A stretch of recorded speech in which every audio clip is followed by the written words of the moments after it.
Hi everyone, it's Don. Well, the weekend started really well until the last day.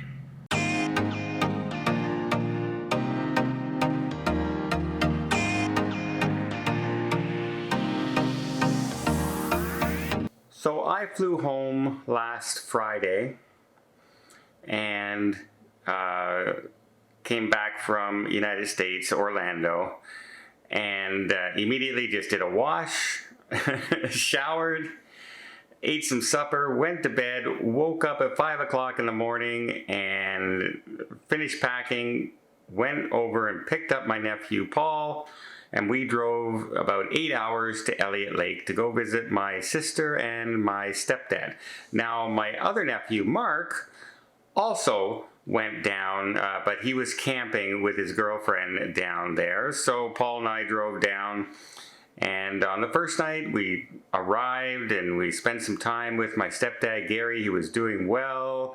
We played a game called Sequence, which is kind of like a card game that we were playing, and then we hit the sack for the next night. Now the next day, my stepdad has an annual darts thing that he does at night, and so that day Mark and I and his girlfriend and her brother decided to go golfing, and my nephew Paul wanted to go visit his dad, who lives about an hour away at a cottage. It's more like a house than a cottage. It's a beautiful place right on the water, and so I drove him down there, dropped him off, came back, and we went golfing in the afternoon after spending the rest of the day with my sister and my stepdad till he was ready to go and head out with his friends to go to darts. And so we went golfing. Had a great game, by the way. The whole mission, apparently, according to my sister, was to beat me in golf. It didn't matter who beat me, somebody had to beat me in golf. And I noticed on the back nine that Mark always seemed to get the exact same score. He always seemed to get 5. It didn't matter if it was a par 3 or a par 5, he was getting a 5. And let's just be clear, here's how the back nine started. Mark shooting first. First ball, into the woods on the right. Second ball, into the woods on the right. Third ball, into the woods on the right. Fourth ball, into the woods on the left. Fifth ball, into the woods on the left. Finally, about 120 yards down the middle of the fairway. 6th shot. My first shot, about 250 yards right down the middle of the fairway. My drives were going beautiful, by the way. I don't think I've ever driven better in my life than I was doing that day. First time out this year. And so, even though they tried to cheat on the back nine, I still crushed them in golf. I had to clear that up. So when my nephew watches this, he understands that he didn't succeed. But that was pretty much the end of the fun. Because the next morning when we woke up, my stepfather Gary decided that he'd like to go visit Guy, which is my, Paul and Mark's father, my ex-brother-in-law, and still a very good friend, by the way. And so I still think of him as my brother-in-law, my brother. So he wanted to go with me, so got him in the car, and it's a hard drive for him with his condition. He has a hard time sitting, he gets in pain, but he wanted to go see him. I hadn't seen him in a while, so we went out. And we arrived and we sat and we were talking. We were in the living room talking for about a half hour, 40 minutes. And then, he had to get back because he has to take his medication on time and stuff like this.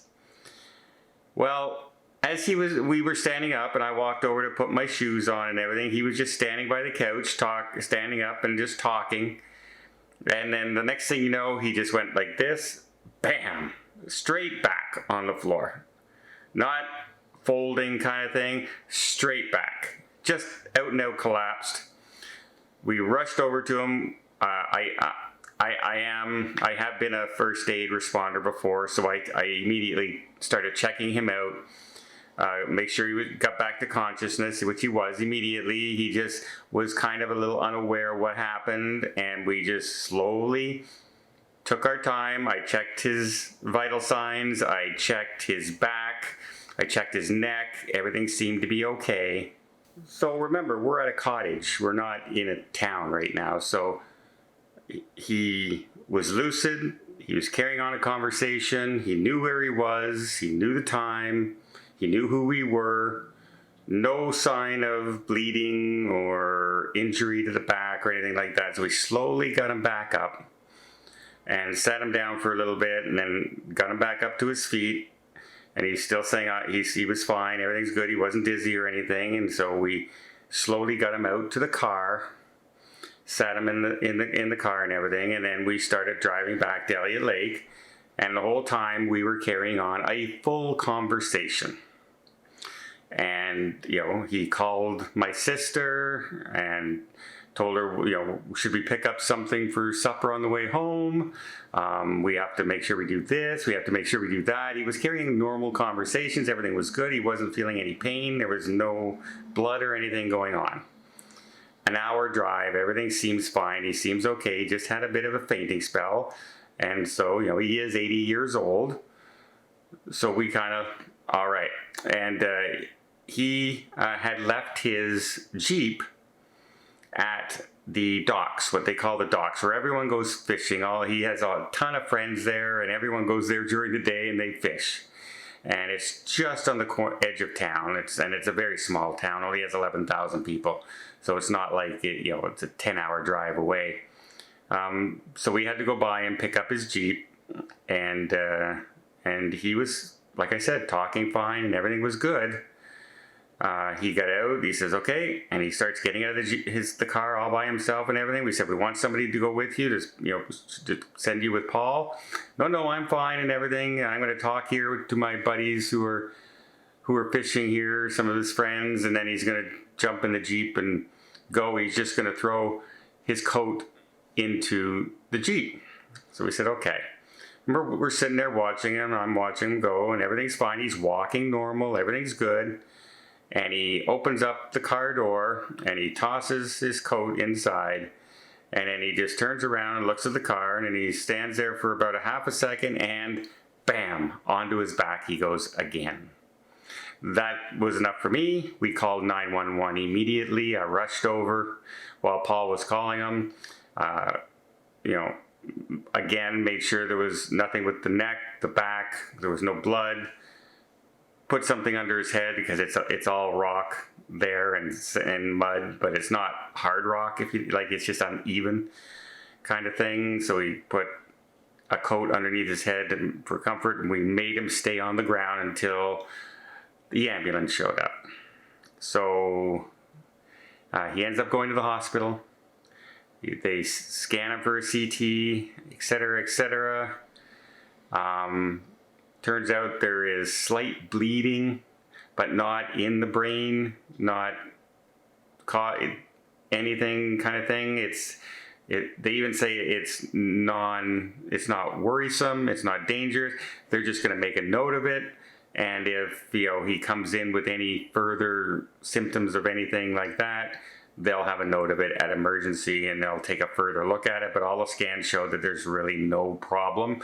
He was lucid again and things like that. The only thing is he did not remember.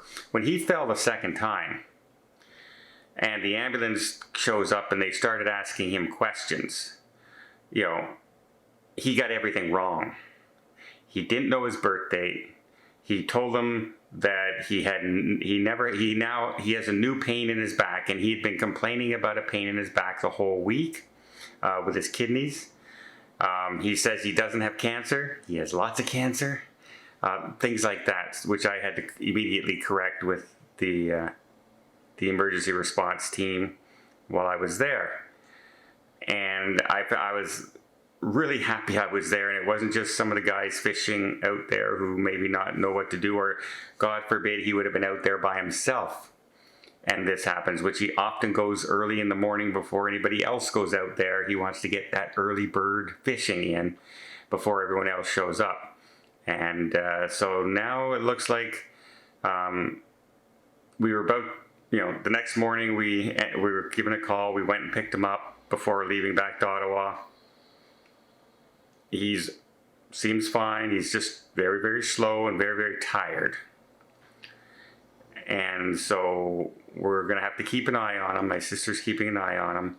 But he hasn't had any more fainting spells since that last one that he had on Saturday. On getting my days mixed up, on Monday. So yeah, that was my weekend. It started off pretty good. We went to a campsite. We had barbecue in the camp, and played some games out at the camp, like this rope game. We went to a cottage. We were playing sequins. We were just having a good time as a family. And unfortunately, it had to end that way, which is very, very worrisome.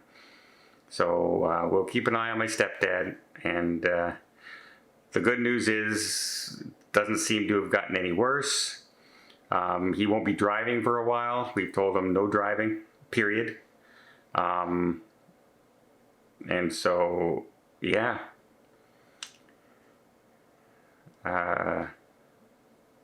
It was an interesting weekend. I'm glad we went, and I'm really glad we were there when all this happened.